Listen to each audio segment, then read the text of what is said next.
یہاں اہل سنت کے ایمان کی مضبوطی کے لیے یہ بات کرنا چاہتا ہوں، 6 سمتیں ہیں، اوپر نیچے دائیں بائیں آگے پیچھے، ان 6 سمتوں میں 6 جہتوں میں پوری کائنات گھوم لو، اللہ نے جتنے ولی بنائے سارے سنی بنائے۔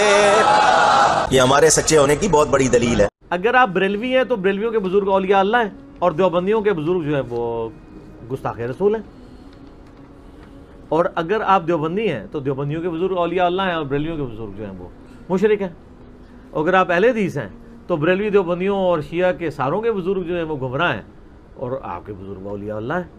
اور اگر آپ شیعہ ہیں تو باقی سارے فرق جو ہیں وہ فٹے منہ ہیں، بس وہی منہ ہیں۔ یہ تو فارمولہ ہے، فارمولہ تو پھر اسی طریقے سے ہے۔ آج کل یہ اولیاء اللہ اور بزرگوں کی عصمتوں اور عزتوں کے جو رونے رو رہے ہیں نا، یہ آپ کو دھوکہ دے رہے ہیں۔ ہمارے بارے میں بھی کہہ رہے ہوتے ہیں بزرگوں کے بارے میں بولتا ہے، نہ میں بزرگوں کے بارے میں تو بولتا ہی نہیں ہوں، اور نہ ان کو درد ہے بولنے کا۔ یہ اصل میں کہہ رہے ہوتے ہیں ہمارے بزرگوں کے خلاف بولتا ہے۔ دوسروں بزرگوں کے نام تو یہ کس طرح بگاڑ کے لیتے ہیں۔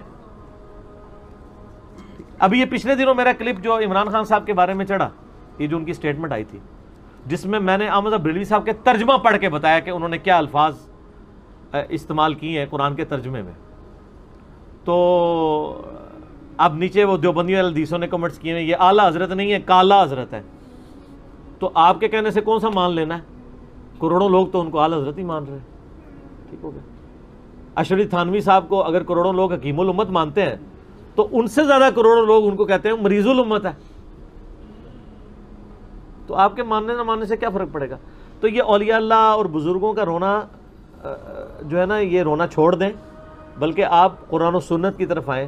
قرآن و سنت میں میرے بھائی کوئی فارمولہ نہیں ہے کہ دنیا میں آپ کسی کی ولایت کو نبی صلی اللہ علیہ وآلہ وسلم کے جانے کے بعد جج کر سکیں۔ آج کے دور میں کوئی شخص کسی کو ولی اس طریقے سے ڈکلیئر نہیں کر سکتا۔ اس زمانے میں بھی جو اولیاء اللہ تھے نا، ان کو ڈکلیئر کرنا بھی وحی کے ساتھ تھا، اور اگر وحی میں نہیں بتایا گیا تو نہیں پتا۔ آج کی دیر میں ڈیٹ کے اندر کوئی شخص کسی کے بارے میں ولی ہونے کا سرٹیفکیٹ نہیں دے سکتا۔ صرف حسن ظن ضرور ہم رکھ سکتے ہیں، یعنی میرا حسن ظن ہے کہ امام بخاری، امام مسلم اور باقی ائمہ جو ہیں یہ اولیاء اللہ میں سے ہیں، لیکن سرٹیفکیٹ نہیں، ہمارا صرف حسن ظن ہے۔ ہم ڈکلیئر نہیں کسی کو کر سکتے۔ نبی علیہ السلام کے مبارک زمانے میں نہیں تھا ایسا۔ بخاری اور مسلم دونوں میں حدیث ہے، نبی علیہ السلام کا ایک غلام تھا مدعم، جو آپ صلی اللہ علیہ وسلم کو سفر و حضر میں آپ کے اونٹ کا کجاوا کسا کرتا تھا، وضو کروایا کرتا تھا۔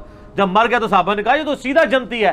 آپ فرمایا تم جنت کی بشارت دے رہے ہو، حالانکہ مجھے اللہ نے دکھایا کہ اس نے مال غنیمت کی ایک چادر چوری کی تھی جو آگ کی بنا کے اس کے اوپر ڈال دی گئی ہے۔ تو صحابہ کرام گھروں کو دوڑے، اگر کسی نے ایک رسی کا ٹکڑا بھی اٹھایا ہوا تھا نا، یہ نہیں کہ یہ خیر ہے یہ لے جاؤں، وہ واپس جمع کروا دیا۔ نبی علیہ السلام کو وضو کروانے والا، آپ کی سواری کا کجاوا کسنے والا، اس کی نسبت کام نہیں آئی ہے، اللہ تعالیٰ نے اس کو آگ کی چادر بنا دی ہے، وہ چادر۔ تو آپ اور میں تو اس کو اولیاء اللہ ہی سمجھتے ہیں نا، ٹھیک ہے نا؟